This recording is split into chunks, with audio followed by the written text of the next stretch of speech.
দোকানদার যখন মহিলাকে জুয়েলারি দেখতে দেয় তখন মহিলা মুখের ভিতর দিয়ে তা গিলে ফেলে। দোকানদার তা দেখে অবাক হয়ে যায় আর বলে, আপনি এটা কি করলেন? বলে, আপনি কি জানেন এটার দাম কত?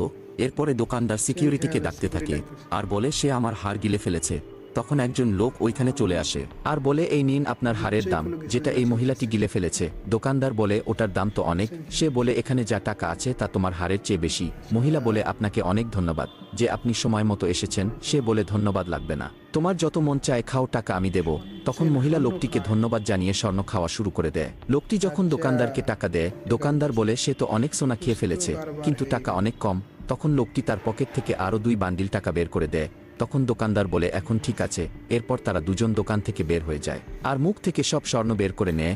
এরপরে যা হলো তা দেখার আগে ভিডিওটি লাইক করে দাও, চ্যানেলটি সাবস্ক্রাইব করে দাও। আসলে লাস্টে দেখা যায় তারা দুইজন মিলে অরিজিনাল টাকা দেখিয়ে নকল টাকা দিয়ে স্বর্ণগুলো নিয়ে ওখান থেকে পালিয়ে যায়।